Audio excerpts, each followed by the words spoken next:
আজকে শনিবার, তো দোকান দেখো প্রায় গোছানো হয়ে গেছে। এই সময় আমি আর আমার শাশুড়ি মা এসেছি সোনার দোকানে আমার মায়ের জন্য একটা জিনিস কিনবো বলে, মানে মাকে সারপ্রাইজ দেবো। কি সারপ্রাইজ দিচ্ছি, হঠাৎ কেনই বা সারপ্রাইজ দিচ্ছি, সেই সমস্ত কিছুই তোমাদেরকে বলবো। দেখতে থাকো পুরো ভিডিও। দেখতেই পাচ্ছ ঘড়িতে 12টা 15 বাজে, আর আমি আর আমার বর এখন তাড়াহুড়ো করে খাচ্ছি, কারণ আমি এখন যাব ওই বাড়িতে। মা যেহেতু ওই বাড়িতে মানে বাপের বাড়িতে মানে যেতে হবে, তারপরে সারপ্রাইজ দিতে পারবো, তাই আমি আর আমার বর রেডি হয়ে, মা এখানে মাংস রান্না করে দিয়েছে তাড়াতাড়ি করে। আর কাল শনিবার আমরা জিনিসটা কিনে নিয়ে এসেছি, আজকেই হঠাৎ মনে হলো যে আজকেই যাব। জিনিস যখন কেনা হয়ে গেল, মা বললো আজকেই যা। তো মা তাড়াতাড়ি করে, রান্নার মাসি এখনও আসেনি, মা রান্না করে দিল।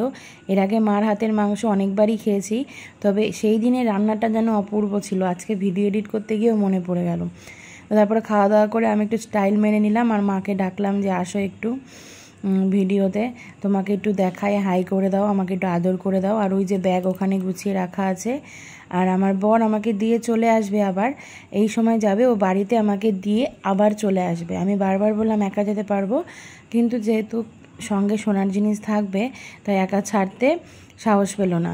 তো মাকে এখানে বলছিলাম তুমি বন্ধুদের বলে দাও ভিডিওটা দেখার জন্য, তো সেই কথাই কিন্তু মা এখানে বলছিল।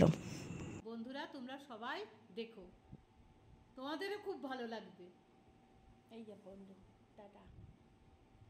চলো সবাইকে টাটা করে এবার বেরিয়ে পড়ি, ওখানে গিয়ে আবার দেখা হচ্ছে।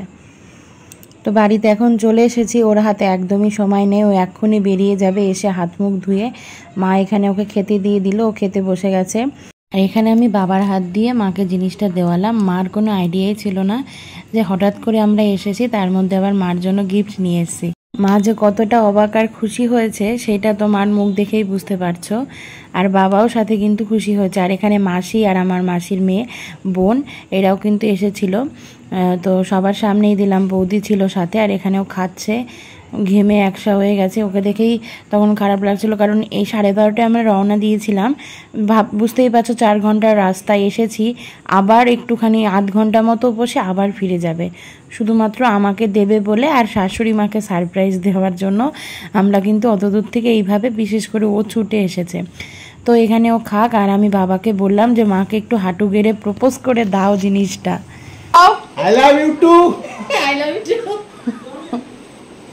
দেখো তুই এগুলো কি করছো আসলে? নিজের উপার্জনের টাকা থেকে মাকে জিনিস দিতে পেরে খুব খুশি। জিনিসটা যে মা পেয়ে কতটা খুশি হয়েছিল, মা মানে বাবার দেওয়া সোনা সেটা আলাদা আনন্দ, কিন্তু ছেলে মেয়েদের ইনকামের টাকা থেকে জিনিস দেওয়া, মা তো খুশিতে দেখো চোখ মুখ লাল হয়ে গেছিল। নিজের অর্জিত টাকা থেকে মাকে এই খুশিটা দিতে পেরে আমি খুব খুশি আজকে।